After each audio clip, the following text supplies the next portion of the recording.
Hello and welcome to Fire in the Belly. Today we have myself, Mighty Pete, and we're joined by Ollie Greene. Good afternoon, or good morning, Ollie, I should say. How you doing, Pete? Thanks very much for the opportunity to come on your podcast. It really means a lot to me. Thank you. Thank you very much. Listen, Ollie, give us a bit of background. Who are you? What are you doing? Where are you from? Yeah, so Ollie Greene, I'm from Mullingar in County Westmeath. We have I have a seaweed business, organic fertilizing business, nutrition business, and also I deal with a lot of property as well. So I'm quite busy, and I suppose my passion, the one thing, is it's health, fitness, and nutrition, health, and fitness. That's my big passion in life. Is that's what it's all about. So I love keeping healthy. I love growing my own vegetables, and I love sharing that with other people as well. So that's where I'm at. Very good. So give us a bit of back. I mean, you talk about seaweed. That's not a normal conversation as such. Give us a bit of background to seaweed then. Yeah, so I suppose where it started from me, you know what I mean? Like seaweed, obviously, has been used for centuries in this country, as to go through fertilizer and, even in, only in Ireland, but, the Scotland, Wales, and all that had a great abundance of it. And the benefits obviously are huge for, let it be humans, animals, and fertilizing your land.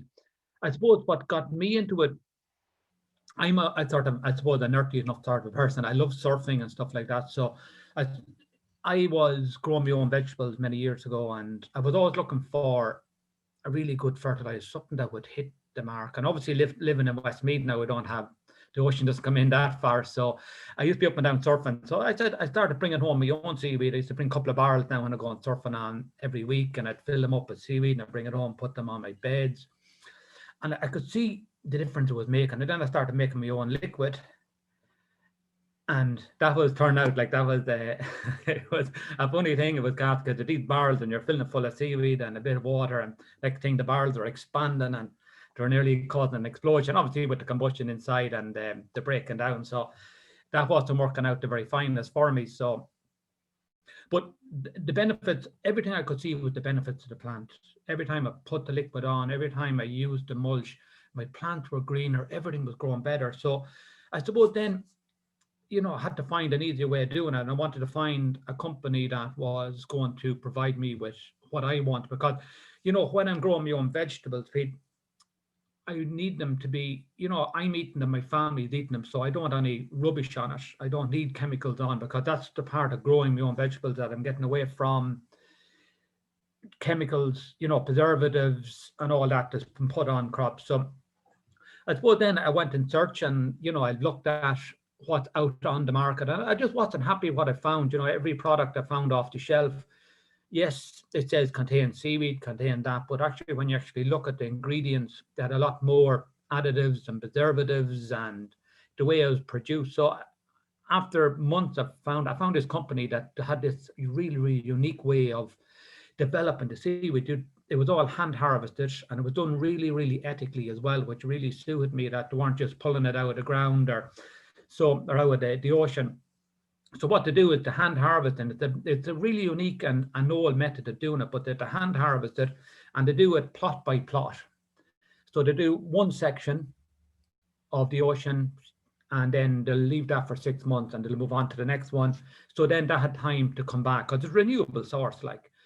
So then they bring it in, and it's brought in, and it's hand chopped, and then it's put into what they call a gentle extraction process. So there's no heat involved. So you're getting all the goodness of the seaweed in the liquid. So it's really it's as close to the raw material as you can get. You're not losing any of the goodness, because a lot of other companies, what to do, to get the dried granular and to bring it in and to heat it, to boil it, and you're going to lose a certain amount of goodness out of that. Obviously, heat will do that anyway. So, and that the one we have, it's really, really lovely, lovely green, olivey color. So, and then when you spray it on your plants, the results are just outstanding. Like, they're amazing what the results we're getting from it. And without stating I don't know. I mean, is seaweed essentially a plant, but it's in the sea? I mean, is it yeah, so photosynthesizes, that everything that a normal plant on land does it? it does, absolutely. And I suppose because with seaweed, it's quite unique, because if you think of it, it's in the water for over 12 hours a day, and then it's actually out of the water for the equivalent amount of time with tidals and stuff like that. So again, it has an extreme, it's getting the extreme at the extreme of the elements, like, because it's in really, really cold water. That's where the Pacific ones we would use, the knotted seaweed, and it only grows in really, really cold climates. And the Atlantic Ocean is perfect for it. So that's why it has that protective mechanism in it, and it's able to regrow very quickly as well. That's the brilliance of it. I mean, is seaweed seasonal? Does it grow better at certain times of the year, or? No, it grows all year round. There's no, because the temperature of the Atlantic Ocean doesn't really, you know, it goes up and down, but it doesn't take a dramatic up and down. Yeah. You know what I mean? It kind of stays. You could, it doesn't. It could be 14 or 15 degrees, but it doesn't go really, really cold. Like, so it's not. It grows all year round. There's no issues with it. Oh, there you go. I mean, it's like, yeah, it's. I mean, it's like it feels like it's an untapped territory as such. But you were saying it's a huge business in Ireland, really, isn't it? It's a multi-billion-dollar business in Ireland. Yeah, Wow. absolutely. It's a huge export market, and I suppose like it's only when you're in the industry yourself you see, the amount of people using it for edible seaweed for humans, the cattle feed, and the liquid fertilizer. Because if you think of it, a lot of the food you're eating anyways, if you really read down through it, at some stage there's seaweed in it.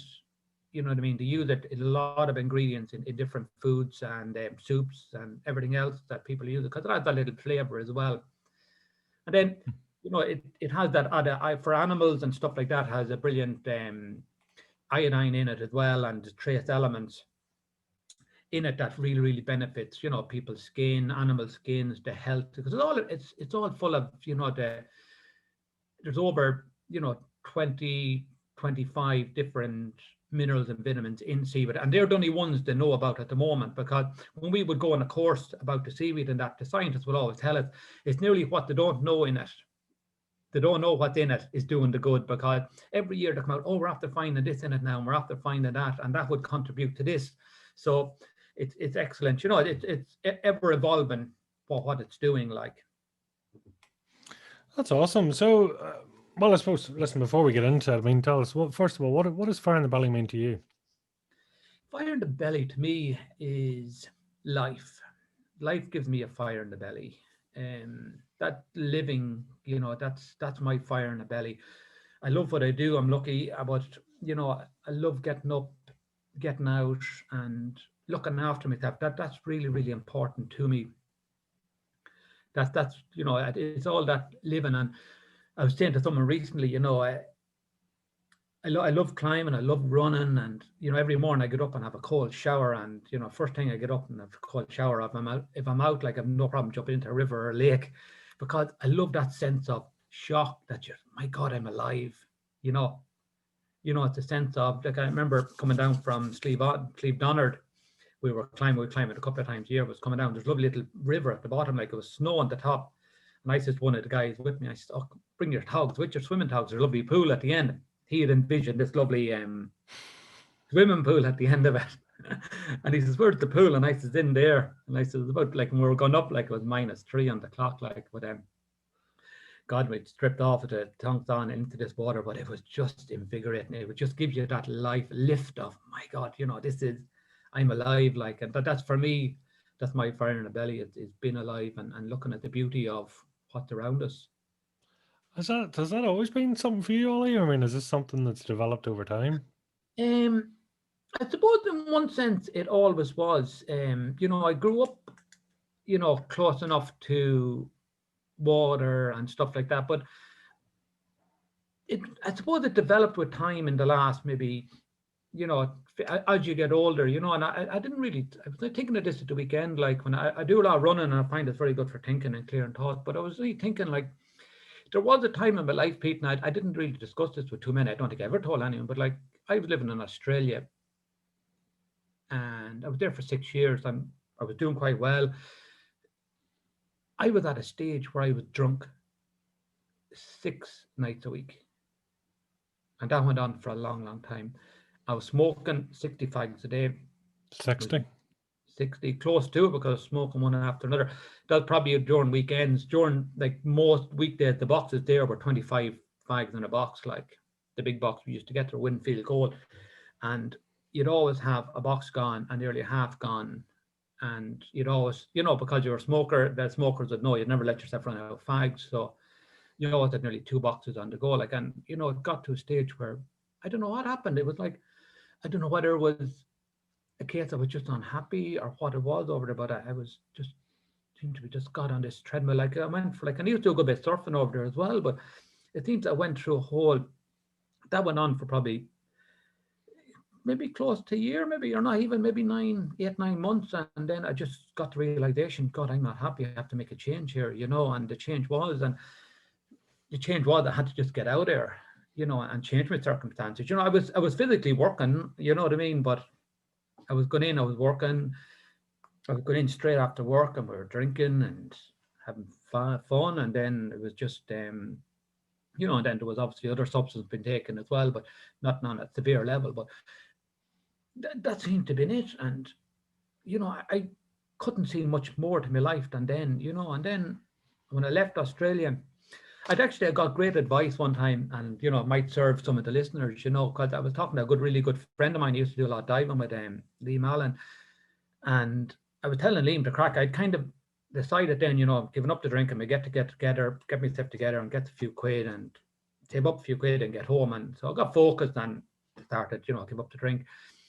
And I was saying to Liam, I'm kind of lost. What do I do? And he says, look, it just, he said, are you happy here? And I was thinking to myself, I'm not happy because if I was happy, I wouldn't be drinking so much. And I'm again, the thing about it is, even towards the end of my, when I was drinking that heavily, I started getting. I'm not a person that starts fights. I'm not a person to get into fights. I'm very much. I try and solve an argument rather than I don't like confrontation and I don't like arguments or stuff like that. And I found myself getting into these situations where I was, and I was thinking, God, this is not me. Like, so anyway, giving up the drink, I got talking to Liam, and he said, look, you just need to find that place where you're happy. Let it be. He says, keep traveling, don't stop till you find it. And I think that's so true. And I did, and I really, it always stuck in my head, because there's somewhere out there for everyone. You just have to go and look for it. And if it's not here, you have to go, let it be a job, let it be where you're living, let it be a country, whatever it may be, a relationship. If you keep looking and the will is there to look for it and want for it, I believe you will find it. So I came home, and it was easy enough to have a job because I came home sort of mid toward the end of the boom here. Like I came home to a new Ireland. Like it was just, my God, it was I left in the recession, and it was just booming. I couldn't believe it. So I got a job quite quickly, and life was really good. I was living a good life here, but I still, and then again, I just wasn't content. So I moved again. I said I'd go over to Boston for a while, and I lived there for a while. And that again, like that Boston was really good because it was different. I really liked it. At the start, it wasn't Sydney, because Sydney was really a place I loved. I loved Sydney. I loved the outdoor, and I loved the fact, what I mean, that people didn't look at you. You know what I mean? There wasn't that sense of, when you grow up in Ireland, sometimes it's what the neighbours think or what this thinks. People in Sydney, they didn't care. You could go walk down the street naked and no one would bat an eyelid at you. And, that's not that I did, but and then when I went to Boston, it kind of was the Irish community again, and or I felt, everyone knew what you were doing all the time, or everyone seemed to care what you were doing all the time. And it was a strange thing to do. But again, I really got to love Boston.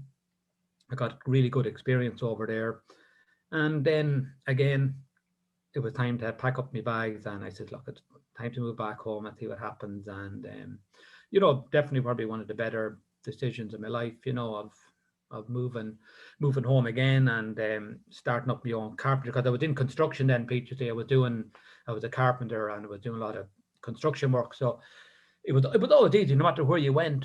It was always easy to get work anyways, and then I was quite good worker and good at what I'd done anyways. So it was easy to get a job and to get paid reasonably good money. So I came home back to Ireland then, and that was around 2002, back from Boston, 2003, around that time.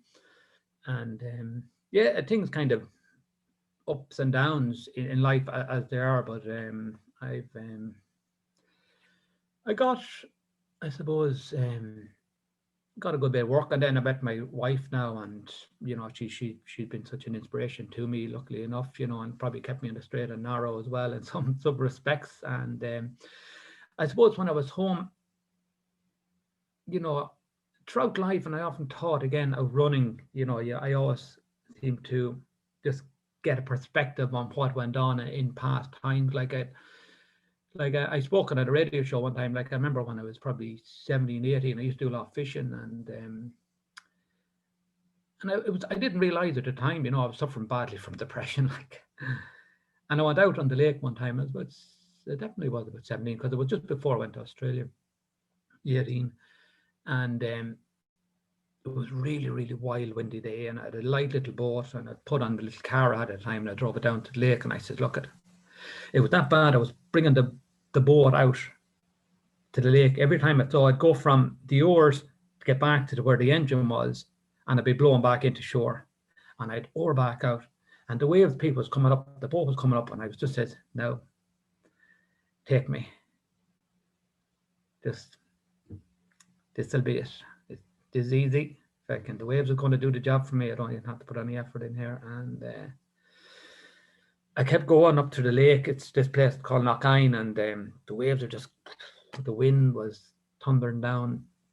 But luckily enough, I pulled into some reeds up above the lake, and it just calmed down. I found a calm area, and I just had another think about it. And I said, oh, look at I better head home here. So and it was after that, then I went to Australia. Again, I needed that change of scenery, just for something. It was just up there. And again, I suppose during the Australia time, and I think that probably led me to a lot of the drinking as well. Maybe was that sense of not being happy, the depression over there as well. What was the trigger for that, Ollie, if you don't mind me asking? Pardon? What was the trigger for that?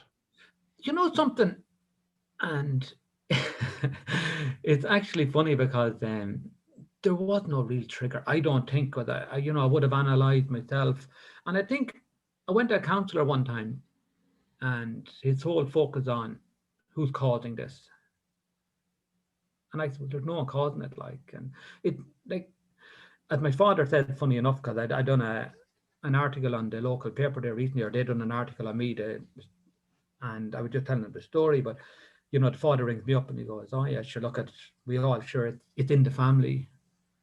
And with the best will in the world, he says, oh, sure, wasn't your great auntie locked up in a mental institution for many a year? And I think, oh, that's perfect, just what I need to hear. But I think sometimes it is, somewhat, maybe it's hereditary, or it can be, because we didn't have much growing up, but we had a lot.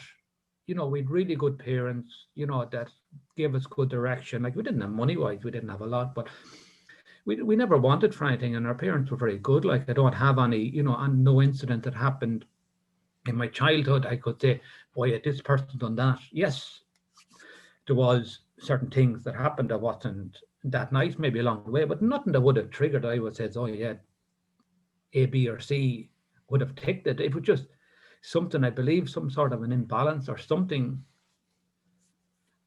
or maybe sometimes it can be, maybe it's just a lack of direction. Sometimes it can be that. And that's why, I find now sport, running, nutrition, it gives a different focus to life. You know what I mean? So now, you have an outlet for it, because it's something, I believe it's always there. And it's finding a way of managing it for you, or for me. It's for me, managing it, is going for that run, because I was only talking to a friend of mine recently, actually. We were out cycling together last week, and I was telling him, fast forward a few years, I was standing, I probably don't know whether I should jump onto that now, but we're on the road of depression. So a few years later, then I'm home, and I started getting this really, really bad sense of, I think our little one was maybe 2 or 3 at the time, and I went into this lull of depression again. And it went on for maybe 6, 8 months, where I could look at myself in the mirror, Pete, and not see myself in front of me. And that's how I felt. And I was telling Martin, I remember going into this Chinese acupuncture one, and she said to me in her voice, I won't even try to do her, she said, "You look like dead. That's how you look. You were a dead man walking." That's what she said to me. "You look like dead. What is wrong with you?" And I said, "I have no idea." So I got to a stage then, and I had enough. And it is the strange thing. I said, "This is it." And I just went down to a shed, and lo and behold, it was after I had a stack of ropes. Subconsciously, I was putting them there. I didn't know they were there. They were there. So I went down to this big oak tree at the back of the house there, beautiful oak tree, and I says, I had no phone, I had nothing on me, and I says, I was walking on the field, and everything seemed to be set up. I don't know why, I don't remember, and I was at the stage of, this could be the end of it, or this, I'm going to do this or whatever. I wasn't really thinking, and I remember getting up onto the little steps, and I was thinking to myself, if there's someone there, now would be a good time, there's, and I suppose I got I don't know whether it was a voice or something, and it was me. I got the realization the only person to fix this was me. So very quickly, and I went down. They were building a new road beside me. I went up to the mound of clay, and I just cried and I cried and I cried and I cried and cried and I cried, and whatever it was, and it was just that thing. It was just that second of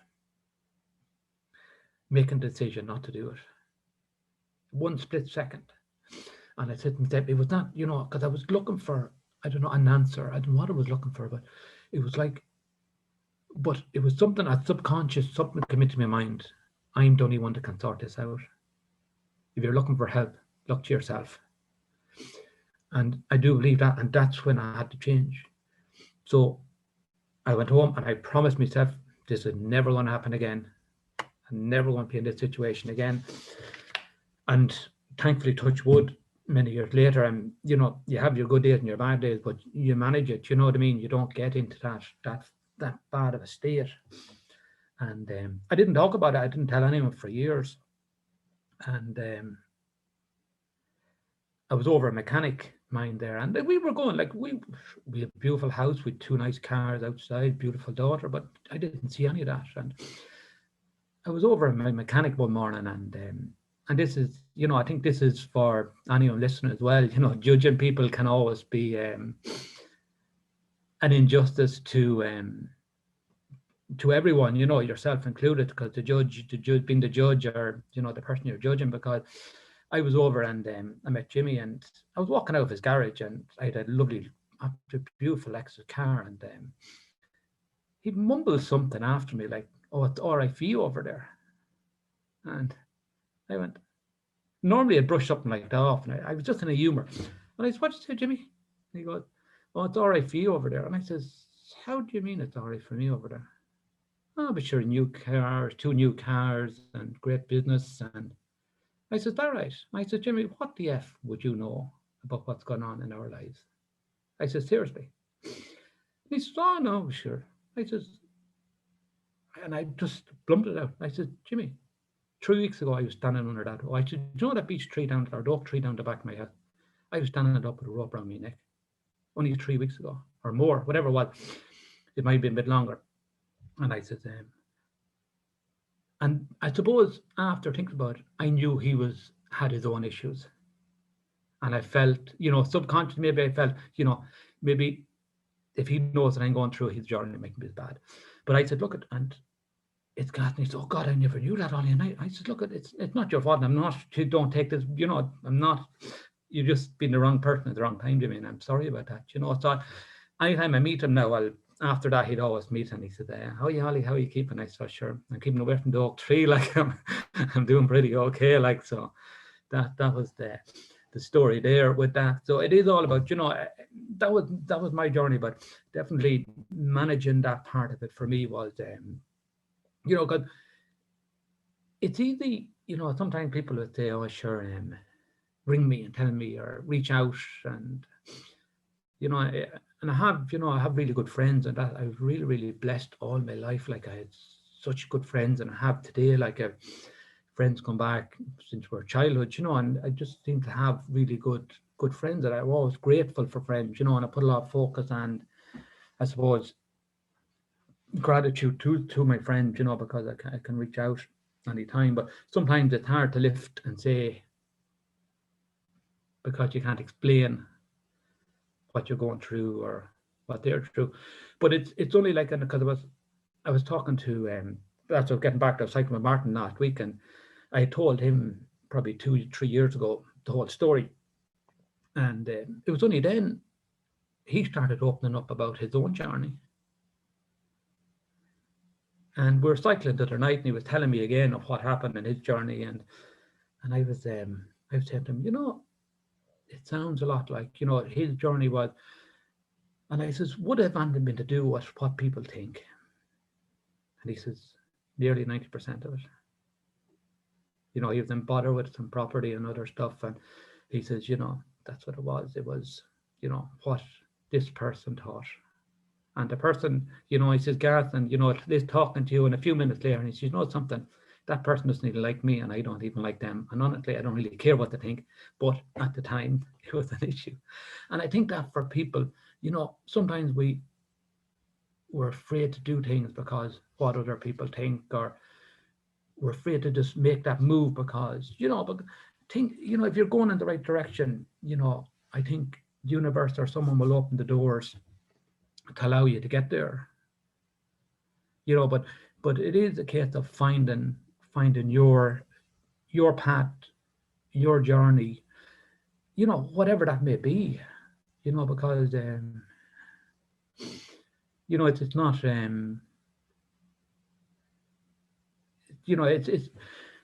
it's not a one thing fits all. That's what I believe. And don't stop. I think, as Liam Allen told me, don't. And I always put that into every aspect of my life. If you're suffering from depression, or you have some form of other thing going on with you, it may not be depression, it could be stomach issues, it could be weight issues, and you might not get the results where you're getting them. Don't stop looking. Keep looking and keep believing that there is something out there that's going to sort this out. Let it be, if you're taking, like, I know, and I was going through all that, like I was taking that, I used to call them the happy pills, and I took them once or twice, and I knew they weren't for me. Like, I knew they weren't doing. I had to look for something else. I had to look at a way of managing this better, and that's what I did. Like, and I've done a lot of, like, my wife is a homeopath as well, so that was a gift as well, because I now had, I had another avenue to explore, and I felt that was a huge. And then the garden end of things as well, watching things grow, that whole seasonal thing. When you plant a plant, Pete, you're going to say, well, look, I have to take care of this. This going on the table in X amount of time. You're watching it grow, you're nurturing it, and I was like, I don't know where I was talking to someone recently, and I was saying, the garden is a little bit like your mind, if you don't take care of the weeds, they're going to take over. And that's what happened to me for years. I just wasn't taking out the weeds. I was letting them take over, and I wasn't planting the right plants in there that were going to produce the goods. So I suppose that was the big thing for me, and the learning curve was just to bring it to a new level, and just keep that focus, And I went on to, ran the New York Marathon, and done the cycle, from and they were all challenged, it's gas, because I'd done this cycle from Brest Paris was 1,230 kilometer cycle, and I love them type of things, because it seems to bring you that little bit further. Like, I don't know, look at thousands of people do the marathons every year, but everyone seems to have their own little journey on them, and that's I love about that. Even the group we go cycling with, the long distance stuff, could we go from 200 kilometers, 3, 4, 6, and when you get talking to the guys, there's sort of everyone has their own little story, and their own little thing they're dealing with. And when you're pushing yourself outside the limit of the comfort zone, you do plow through a lot of emotional stuff, and you do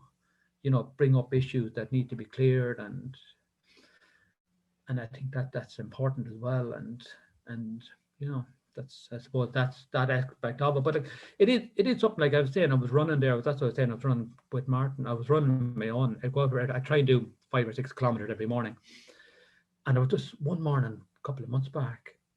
I was just running along, and next thing, bang!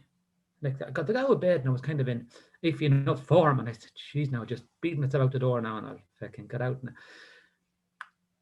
I started running anyways, and halfway through the run, I just broke down. I started crying. I didn't know what was wrong with me. And I shook my head, and I had the 2 dogs with me every morning. I was looking around, and I said, "God, if I can just snap out of it now, it ain't going to ruin my day."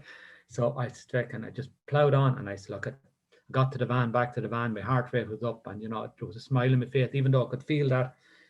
I don't know whether people listening, when if you read it, are crying for a while, you get that thing around your eyes, and you're just, I don't know what it is. It's like a lulliness around the eyes. And I had that for a couple of hours, but I knew I had the beating of it.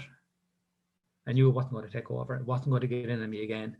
It was there. It got out, whatever it was. And the next morning, of course, I was running. I was analysing, what's wrong there now, But put on a bit of music. But that's kind of where you push with it. Well, fair play to you. I mean, I'm curious. I mean, through those sort of that episode with the oak tree. I mean, would would anyone would anyone from the outside have spotted that, if you know what I mean? Because a lot of people, unfortunately, it can be that actually people can be suffering terribly inside, and it's not necessarily apparent on the outside. No, they wouldn't know. They would have put on quite a brave face. I think my wife would have known that I was depressed, and obviously, because it's going to reflect on your relationship quite badly. But I think the general people would never in a million years would have. They wouldn't have, because I tell you, Pete, as well. Um, a while after that, because I'd be quite, people would probably perceive me, nice, easy-going fella, dramas about him, and I remember when I had 2 brothers, and I lived with them in Australia. Two really, like, they were like my brothers. You know what I mean? That's how close we were. And Enda and Dara. Dara again. Dara says to me, we're after having a few drinks, and again, probably maybe 6 months or a year after this incident, Dara says, "Oh, again, it was this, well, for you. You're that easygoing, and carefree and all this," and it hits his view of me, like. And I was, and again, I just, "Dara, here, I'm going to tell you something, guys, here." And I told him the story, and this is the thing. One of them rang me the next morning, see, when, anytime, just ring me. I've never heard from the other guy again. It was just his way of dealing with it. He was obviously that shocked, and God, fucking. And it was probably 2 years after he reached out, but never mentioned it again. Where the other brother ended will always, everything all right, Ollie? How's how things going? And don't ever be afraid to lift the call. And the other guy, and I think that's when you'll always meet that good person there that's going to lift you up, or you can reach out to, and I think that's people will deal with it in their own different ways as well. But definitely, I don't think. Would the people seen it in me? Definitely not. I wouldn't think so. It would have been a massive shock if I had gone through, because people wouldn't have had a notion, like, of what was going on. Because I found myself during that period of isolating people out of my life. Yeah.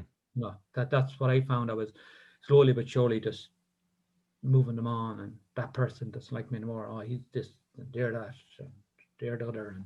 And my brother didn't ring me for couple of weeks, then I'm after doing something to upset him, and you know what I mean, I'm just such a bad person now, and what is it? And it was just all this stuff going on in my mind, and it's just, but it wasn't, none of it was true, like, it snowballed. So definitely it's can you pick out the signs? I don't know, Pete.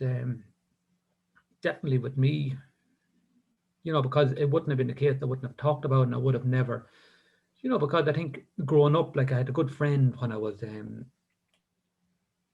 18, before I went to Australia. Sorry, but in my 20s, my best friend, like, he shot himself we were out drinking one night and he went home, shot himself. And I kind of, I always kind of sense, God, could I have done for him? And I haven't thought in later life, that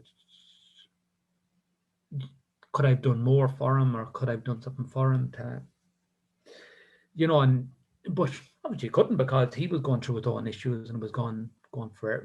And, I hope that he found his peace, but that had a big impact in my life, because it was something he never talked about. But for him, talking to his parents after, they knew it was coming, because he had tried stuff before. He never told me anything about it. And I suppose I never interfered too much either with it. He'd always say, look, I just don't ask Ollie, we're on a different wavelength here. And I always appreciate that. And I think he appreciated as well that, he had someone just to be himself to, in one sense as well. But it's, and I know there are people, and, they've tried it a few times, so people kind of know then, the tail signs are there. But I think a lot of people, it's a funny one. It's really, really a funny one, because you never know, who you're dealing with, and who's just not in a bad place on a specific day. It's just, but I think for people, the message is, I think, what I mean, rather than,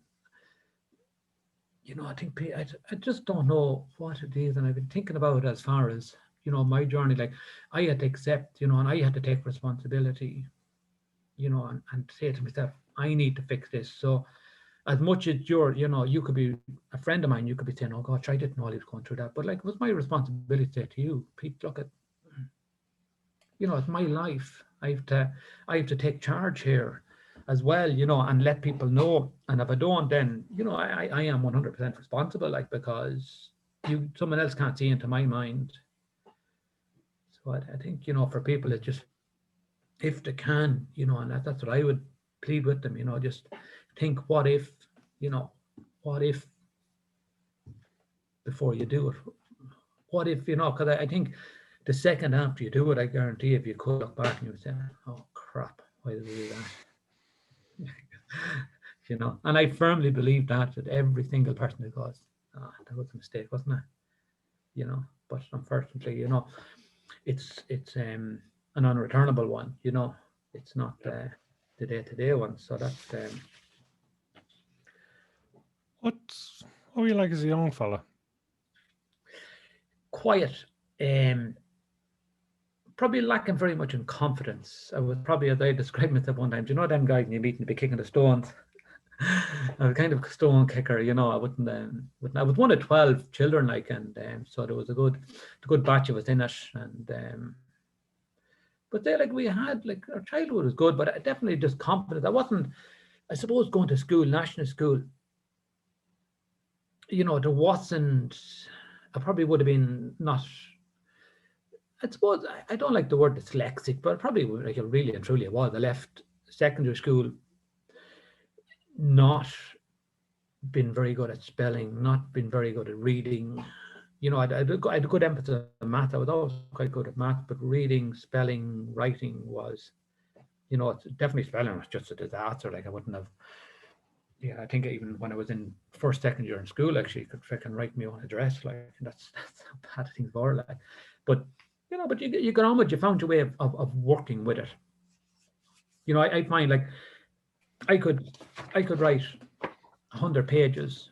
If you left me alone, Ollie, go in there and write your life story, no problem. But if you stood there, or if I felt there was someone coming in judging what I'm doing, when I'm doing it, I would just stall. The first word, I wouldn't spell it. Like, I don't know what it is.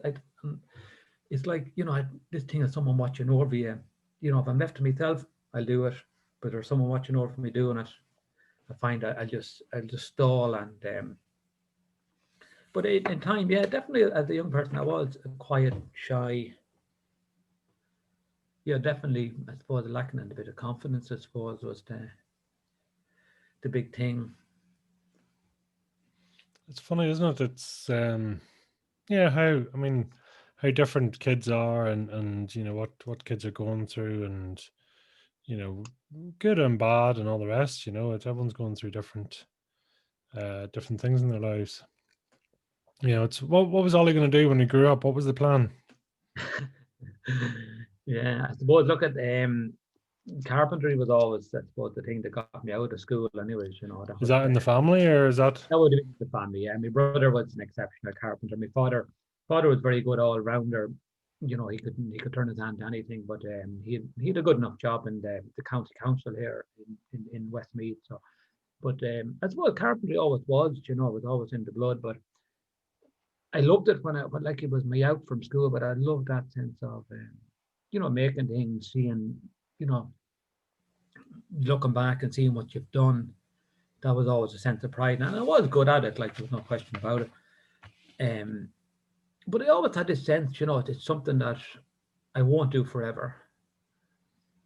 I always had that earning to do something else, or to be something else. And it wasn't even to be more, to be better than anyone else. It was just to be me, be more of a me. Like, it wasn't just, and I find what I'm doing now definitely is, it's more me. It's more meaningful, and it's to leave that somewhat of a legacy, or to leave.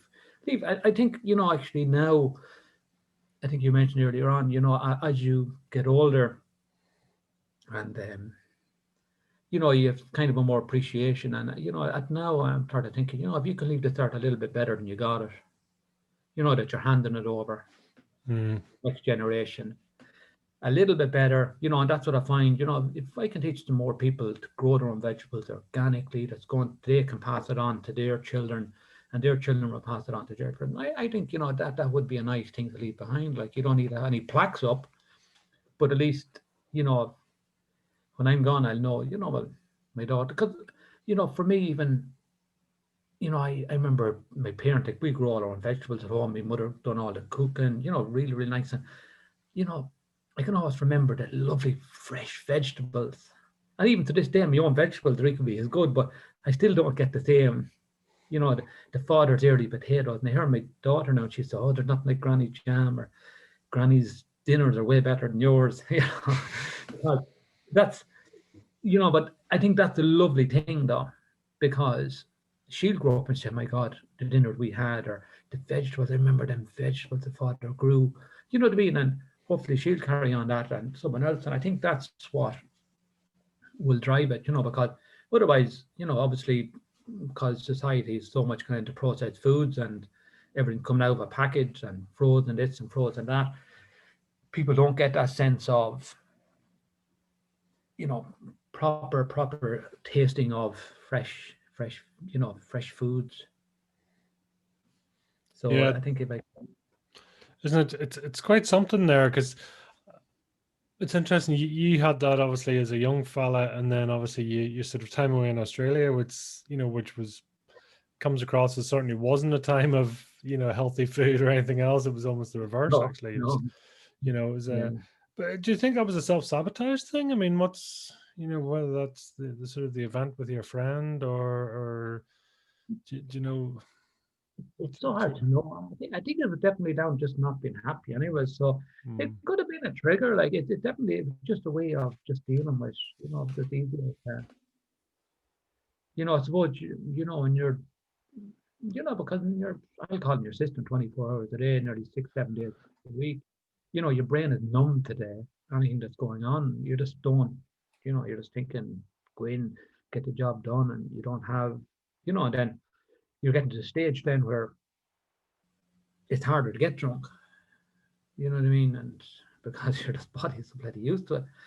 So it was. I think it is the case of, yeah, maybe it was disguising something, or just getting away from something. There's no huge. Definitely, I think, with Joe that time, killing himself had a big impact and thing. But, like, I couldn't blame it directly.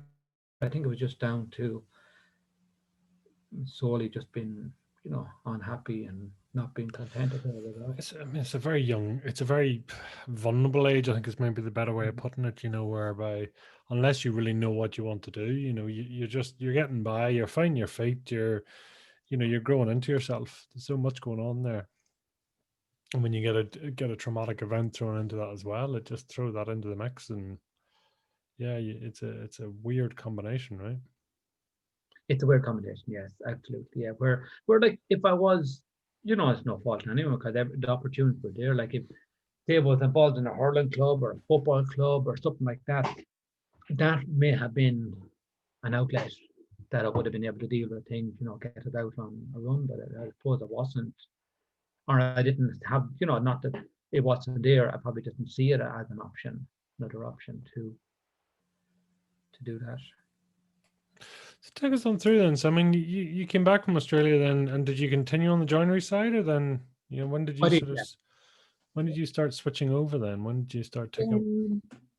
I was building, yeah. So I come home after, yeah. So I come home from Australia. Then I was working in Dublin then for nearly 8 months, and then I decided enough was enough. So I went off to. It was just a really wet summer, and I said, I have enough of this. So my brother was living in Boston. He said, why don't you come out here? And I said, I will.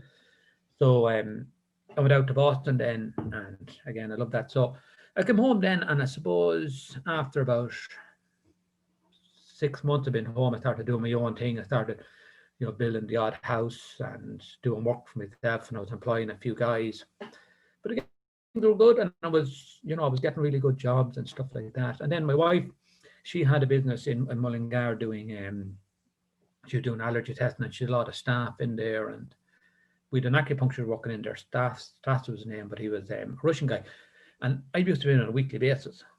And now, granted, at that time I was still smoking. I was smoking maybe 20. I'd never it was always 25 a day when I was at home at 20 carols, and I was in my staff and used to be, I was getting out people smoking, and my leg used to swell up from being up on the roof. Whatever used to be wrong with it, and he said, "Oh, do you know this work is going to kill you, Ollie?"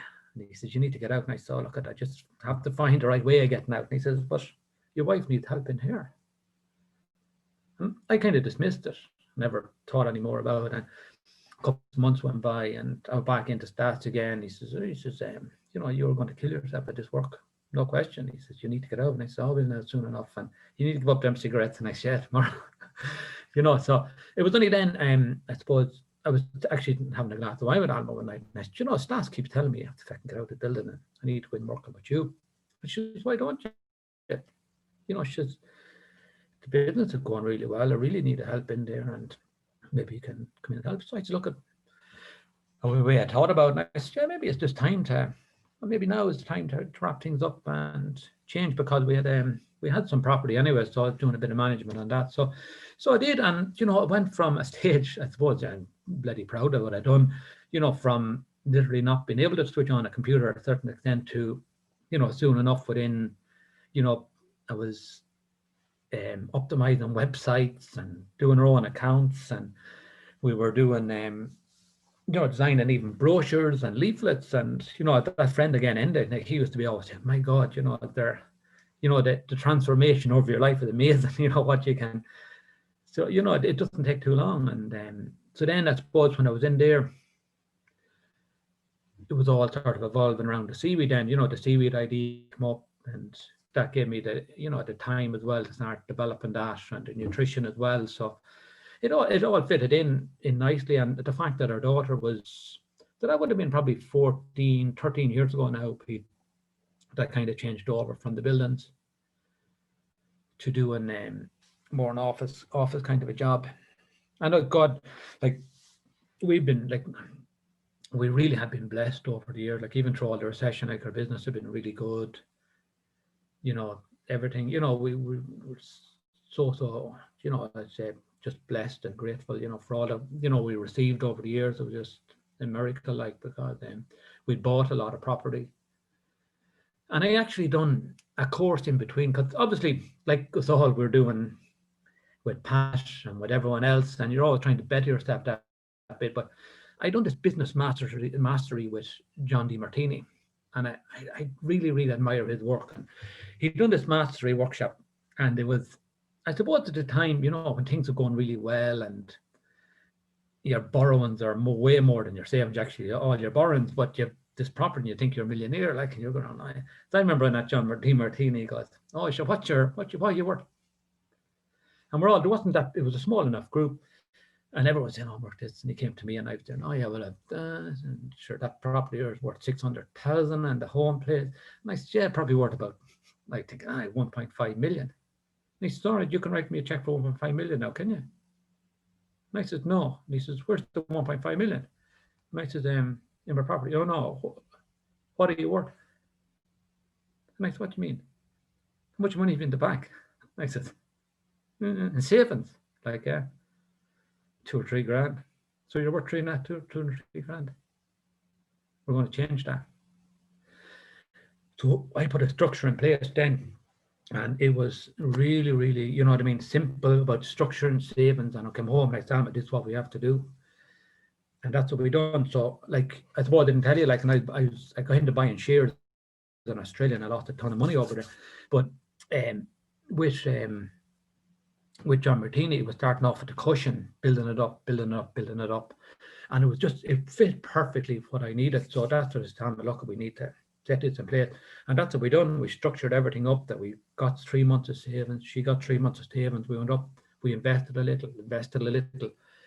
And, you know, that was a saving grace. And now look back and I keep that going. And even our daughter now will say to her, look, you have to save 10% of your pocket money and you have to get them out to charity. So, and because Gans, like, she gets her pocket money and then she'll turn back more than for the savings, her credit union account, then she send back for a bit for the charity. So we, you know, but it's something that, you know, is saving that, you know, for that rainy day, you know, and that really changed a lot for us, you know, because then we saved a lot of money and we're able to pay back then lump sum then off our mortgages, get the mortgages under control. And it was just a really, really good, simple way of doing it. It was absolutely fantastic. I think it should be nearly taught in schools, the simplicity of it. You know, it's one of them things, really, Pete, that we probably all know it, but when someone actually says, look at it, and I think that's what happens with people when they buy shares or get involved with anything that involves handing over money.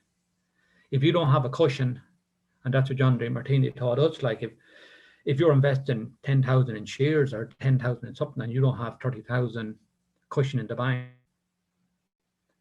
you know, that 10,000 can go to nothing. But if you have the 30,000 in cash, you know, sitting in the bank and 10,000 investing in something else, at least then you're not too worried about the 10,000 because you're saying, well, look at that, 30 here and have that cushion. So, and that's kind of what, you know, people need to look at that, you know, because what happens in, you know, even in the boom times and that, like, people were buying houses after houses after houses, and same with shares, they're buying shares with borrowed money. So if things go south, then you're just left with nothing. So it is about structure, and that was one of the, I suppose, defining moments for me in that respect. You know, that gave me. What stage was that at, Ollie, that you started actually implementing that? Probably it was soon after I sort of got into the office working at Amber Clinic in Mullingar here. So that about 14 years ago, maybe 10, yeah, maybe 10 years ago, I think it was. And that's sort of post recession then, just really, was it? Yeah. It would have been just in the recession as Lana was 14. I kind of always bring it back to Lana at the age because the recession definitely was in 10 years ago anyways. So it was around that recessionary times anyways, because even because I'd done it, it would just, no, it wouldn't have been just, it would have been, I suppose, the tail end of the boom. It would have been the tail end of it, wouldn't it? We wouldn't have been just in the recession at that stage, like. Yeah. So you're what? So 2006, 2007-ish. Yeah. So you're sort of 14, 15 years. Yeah. Yeah, exactly. Because I went into the recession. You know, just the year to fucking go by that quickly. It's hard just to remember what. Yeah, that would have been around the time. But it would have been the tail end of the recession. Yeah, yeah. But I mean, there's a great story there too. You know, it's, you know, whilst the years go by very quickly, I mean, sort of things that you implemented then, you know, are sort of well matured by now. You know, it's like, you know, that's life though, isn't it? You sort of, none of us realize how quickly things go, and never underestimate the power of compounding too, that just, you know, set your stall out and get yourself very clear on a strategy, and then therefore just follow it. You know, it's rinse until dead, basically, you know, rinse and repeat. Yeah, no, absolutely. You know, that's 100%. That's it, because to do, and you know, even Exactly, and I think Pat will say it. Life's going to pass by anyways. Then 6 months are going to go one way or the other. There's no question about it. So and if you're putting away a few quid or whatever you're doing, you know what I mean. Even if you're in a crappy job, you're still going to be in 6 months if you don't make a change or set out some sort of a plan to, your get out clause. I think that's what people need to do. So then, I mean, you did you stay in the clinic? So what services were you offering at that time? We had Alan was doing the allergy testing. We had people in there with the therapeutic centre, so there were people doing massage, we had people doing acupuncture, we had a counsellor in there, so it was all managing. We had a lot. And then we had the hairdressers as well and the beauticians. So we had at one stage, God, we nearly, I think at the maximum we had close to 20 people between part-time staff as well. And there was obviously in that industry there was only 3 or 4 fellas working in it, and so like there was a lot of it was a brilliant business. Like it was really good. Like we had we had the building there ourselves, so we and then we opened up a clothes shop as well in one of the buildings as well, which was a ladies' fashion shop, which went well enough, but again the recession hit it really hard and we just had to close it. So then we the hairdresser, and that again was going quite well. It was a lot of staff in there, lots of women, lots of fun, and but then at the end, then I suppose like Alma's job was quite stressful, so we had to look at things again. So we decided, well, let's look at the books. So we decided that let's just rent out the hairdressers, get rid of the staff, and really thin things out, because and that's what we did. So we just downsized everything, and slowly but surely, said, look at, the hairdressers there rented out, the guys rented out the rooms, and the therapist rented out the rooms they had, and that was all fine, and it was going good for a while. We moved the clinic somewhere else in Mullingar, smaller premises, and that was going grand. But then obviously the recession was really hitting, and they all had no work to do. So then I had 2 empty units in Mullingar, then commercial units, and no one wanted to rent. I saw we could call in to them, and the way an old building with yourself from the property thing. So I said, enough of this. So I rang a mate of mine. I said, what are you doing Monday? And he says, I call around to Springfield and bring your man with you. So call around to Springfield, and within 2 weeks we had 2 2-bedroom apartments. So we converted them, and we had them rented by the end of the month. So it was happy days. So that was that. So I just went in. I had to do something with it because there was no way I could even try renting rooms and renting it out, and you'd get one person in for a week giving you €100. She wasn't paying the mortgage, and we still had a high mortgage on it. So we put them into apartments, and never looked back since doing it. Like it was very good. It was the best decision. And we even had an old storeroom out the back, and it just made a little 1-bedroom apartment. Because when we're at it now, we'll stick that and we'll put a little ensuite on it, and it was just a great move. It was a great move. Isn't it funny how? Because even yeah. I was just saying there. I mean, how you have either a change in strategy or sometimes hard things can happen, but actually when you're decisive or you take a step forward, then actually good things. Sometimes bad things have to happen so good things can come. Good things can come through. Absolutely, yeah. And like even the hairdresser's still in there, and then fortunately the girl is renting that, and I just know sooner or later, she's going to their business just won't. She'll end up moving out of there as well. But I don't mind, I just keep saying, you have to do what you have to do for your own business. But I just see it as 2 apartments now. That's all. Every time I'm passing, I just say it's 2 apartments in there for me, and sort it out, and I just go in and do the same thing again. And it's having that, now I'm just looking down the road, if the eventuality that does happen, I'm not going to panic, and I know what to do with it. And I think you learn that with a bit of experience as well. Yeah, it's a good way to have it too, to have that, that asset bank, but also, and that's, a lot of hard work, and you know, a lot of time invested in savings and all the rest to actually put that strategy in place, which now it seems affords you to be able to, you know, grow your own vegetables and do so much more, and you know, invest in yourself more and more. That's what's coming across. Is that a fair? Absolutely, yeah. But look, we like it, like since lockdown, like it's like we've been. I would have said it last night. We haven't lifted our heads. Like we've just been so busy with the seaweed and with Alma's business. Like we work very hard for what everything we have, and it is. I suppose the business has given us that little bit extra lifestyle. Yes, like if I was going up and down to Dublin now, working on the buildings, would I have as much time to do the things I want to do? Probably, definitely not. I probably still have a certain amount of vegetables, but I wouldn't have it to the extent that I have it. I don't think anyway, because you'd be working more Saturdays and a lot more stress. So definitely 100%. I think you're right. It has, afforded us that lifestyle. Hmm. No, it's a great way to be. So what take us in then through to, you know, the seaweed business. I mean, it sounds like it started off as a need for you personally, and then it sort of grew from there, if I've understood that correctly. It is. That's exactly it. Yeah, because I don't, and I have that still thing in me. Like I don't have anything. I don't promote any product unless I use it myself. Like people that often say, "Oh, stock this product and it's selling very well." And I spread it. Look, send it in to me. I'll try it.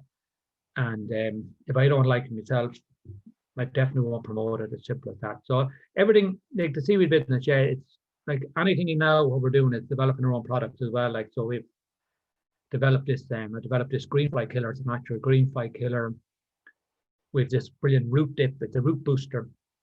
I'm getting really good results with it as well. That anyone sent it out to find that before the transplant, the plant to put into this solution first, and really the difference it's making for that transplant shock when because you transplant a plant from into the ground, the soil is obviously going to be colder and there's different nutrients in there, so it's going to get a bit of a shock. So this root booster really undoes that and just lets the plant thrive a lot better. So and on that, then you'd have more roots and more shoots and more fruits. That's kind of basically the slogan of that one. But so we sort of developed that one, and then we have a tomato feed, and we've lots like even for people with horses and that we've seaweed for horses, pet supplements. We have garlic and seaweed mix for horses, and it's all stuff I do myself. Like and I get the blends, and I keep testing and trying it because I was doing a tomato feed this year, a new one, and I've been playing around with it, and I've been feeding half my plants with this solution and half the plants with the other one. And I was getting towards the end of the year, and I said, oh, God, this is not what the feck. And I said, jeez, I'm getting no fruit in this. And I was kind of getting panic, and I was going down, and I was every morning, nearly twice a day, it's what's going on with these plants. And I just said, relax, it'll all be fine, it'll all be fine. And God, I've never got it. I can't even see my Facebook pages. It's just buckets and buckets and buckets of tomatoes. Like I could sell them. I'm just giving them away now at this stage because I have freezers full of them. But and it really, again, because I'm just putting that effort into the products and the course as well, because I want to, I started doing the courses then, developing them, because a complete beginner how to do it, and we kind of developed them under, as I said, the brand Grow Your Own Nutrition, because I do believe in life, my journey, it's nutrition, health, and fitness. You can't have fitness, health, or you can't have health, fitness. You need the nutrition first.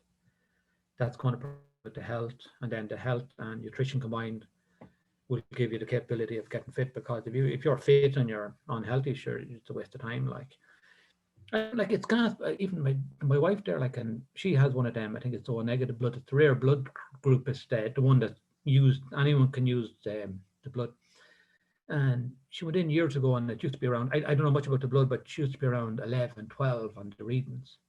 And every time she goes in now to give blood, they're always saying, God, what are you eating? It's gone up to 14. The last time she went in there only last week, you was saying, your blood is absolutely amazing. My husband grows all her own broccoli, spinach. That's 100% what it is. So, and because of course she's getting encouragement now, so anything's in the garden, she'll eat it. Because it has that, because it's 100% all the nutrients that you should need. It's not been imported, it's not been sprayed with some crazy freaking stuff to keep the pests and disease away. Like, so that's the. It is amazing, that can make such a remarkable difference. It's fantastic, that does it is to your benefit. Why?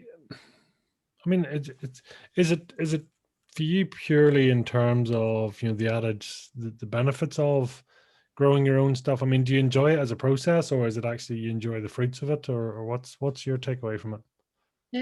I love the whole journey of it. I love the whole journey of it, and I love learning more about it each time. So I love putting in the plants, sowing the seeds, and then obviously the end is obviously the reward. Because I have a little No, I do. I no, every aspect of it. I just love it. I love being down there. Like I kind of do it.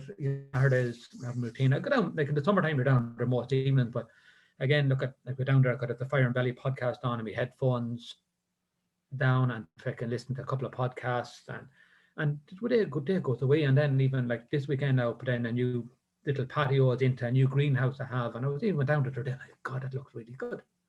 I'm delighted with that now, and that sense of God, just improving it every time and a little bit of expansion. So I want to get some bees in next year and stuff like that, and start to get a little bit more changing things around. But the whole process from growing it to cooking it, because I love cooking anyways, so it's another passion of mine anyways.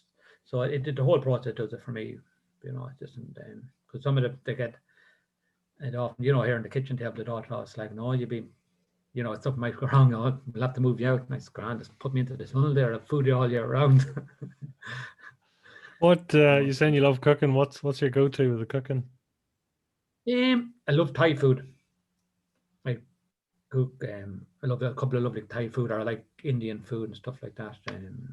That's if I was to cook now, if someone says, look at it, I love cooking Thai and Indian. And I look at basically anything. I started, homemade fish and chips as well. But I love doing things from scratch. I buy all the herbs, the spices, and making up your own even sauces and everything else. Like it's just, again, it's the whole process of doing it and the satisfaction. And I think even back to the depression. And I remember we trained with a guy there with a nutrition company I work with, Professor Carl LaRue, and he talks about how the gut talks to the brain, that your stomach develops serotonin and it goes up into the brain. I remember cooking this Indian meal one night. It was sort of a stew, and it's beautiful. There was caramel and pods in it, and there's cinnamon sticks, and it was just, when you sat down, I remember eating it, it was so flavoursome. And I sat down, I went, that's the nicest, the sensation of all the, it was just so nice that, and you think, God, and I think, oh, that must be what he means about, and it was just really, really nice when you could sit back and you're after doing it from scratch. Because I think, look, and it passed, like our little one there will make like, since I say 2 or 3 years ago, she would make a Thai green curry from scratch, like no problem at all. And, it's, the competition is to, have to be better than daddies now at this stage, like so. So, and she does her own cooking. So you're passing that little bit of thing on as well. But I think the go-to definitely, like if you were saying, I would definitely, Thai fish curry. Like we're actually give up meat there probably close enough to a year ago. So it's everything now we're cooking is more. And again, the garden really helped with that as well, because when we were doing it, like we weren't going to rush into it. And I just, we had a little family meeting, the three of us, and I said, look, Alana wanted to give up meat, and I said, well, look, we've been cutting it out slowly but surely. And I said, well, again, let me get my garden sorted, because I want to put in more protein-rich foods into the vegetables. I want to put in more peas, green beans, runner beans, stuff like that we can have more protein in our diet, because we're going to be reducing down the protein source, which is your meat. So obviously, you don't be like, can't eat fish every day. So that's what we've done, and I planned the garden around, and that's, I grew an abundant load of peas and beans and runner beans and everything this year. So their freezer full of it. Like we don't, like everything is frozen, so we use it as we want then. So that's what's the one thing that you'd love people to hear or take on board? I mean, what's a key message for you? I think for people, I suppose, for them to take away, I think personally, obviously, not to do with my business, but find that happy place for you, and I think anyone listening, find the real you and something that really floats your boat. and never give up and never stop looking for it and never stop looking for that person that can help you. And it is, it's easy not to, try anything. I honestly believe just try and keep trying and just keep doing it because you'll land, you'll find that place that you belong. I really believe that. And don't give up. Keep at it. Keep at it.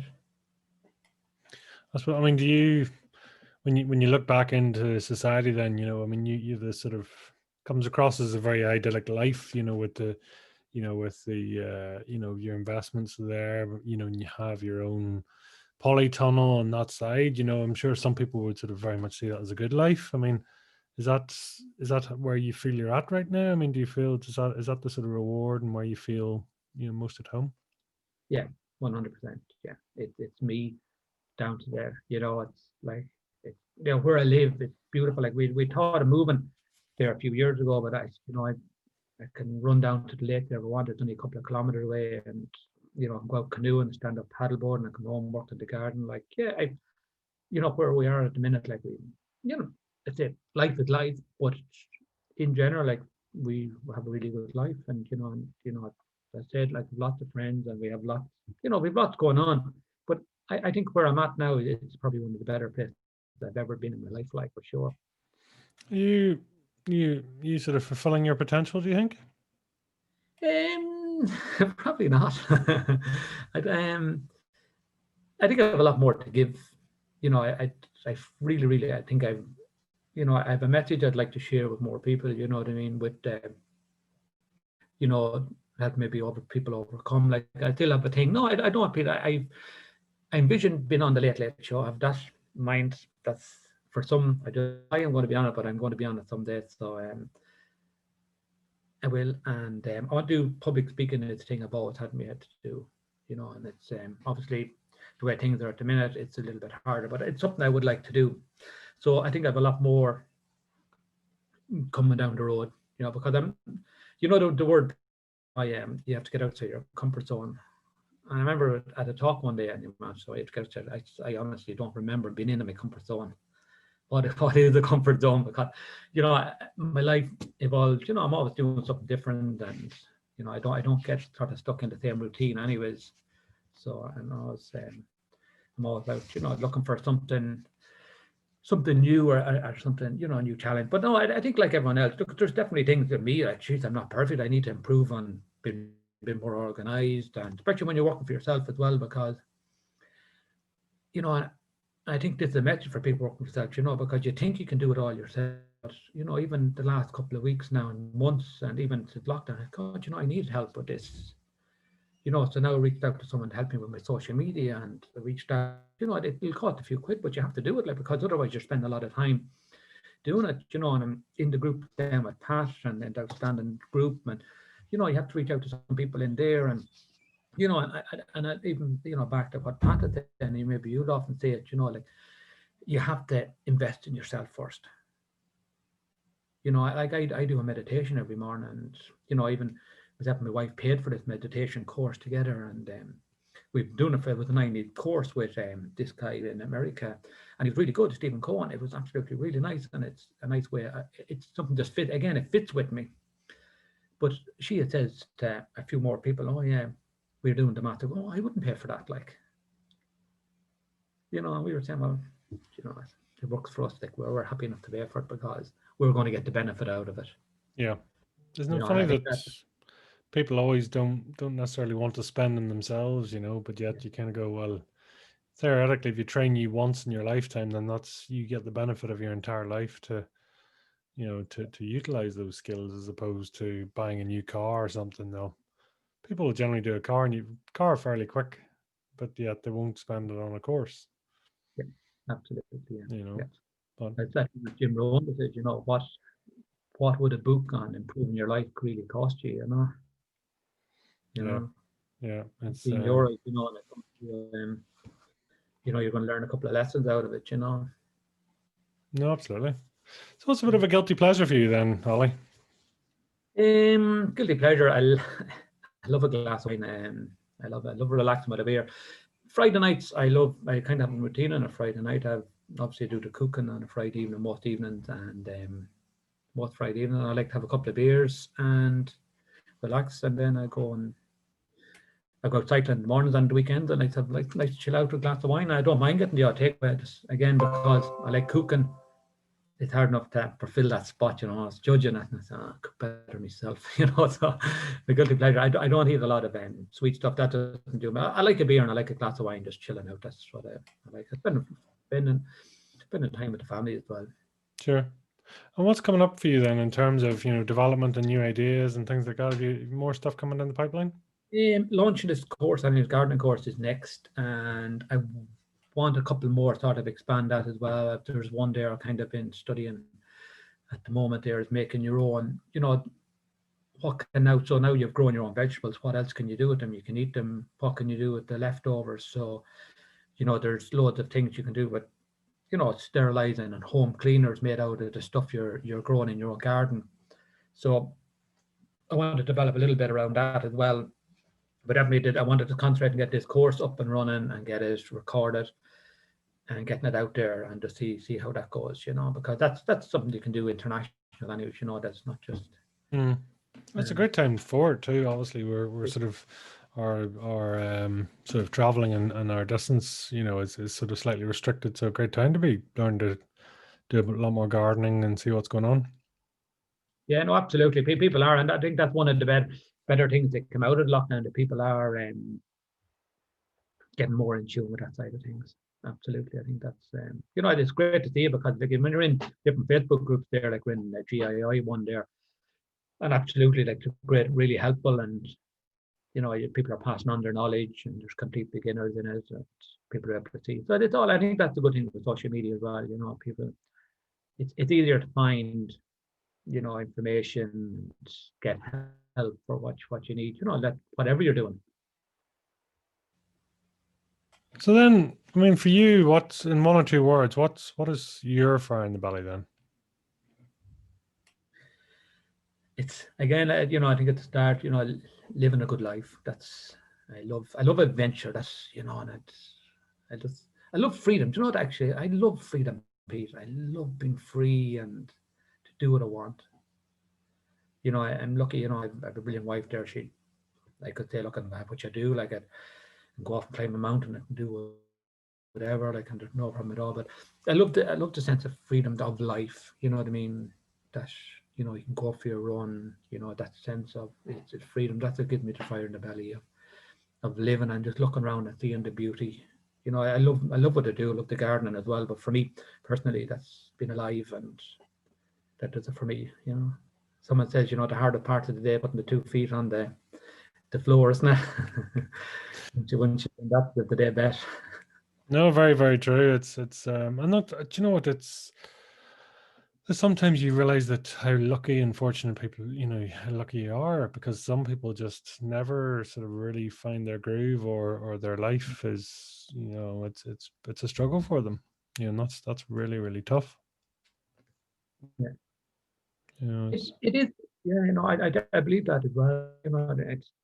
But I think you have to have that yearning to want a better or something, a better life or better whatever. I think don't give up. I think that's for people.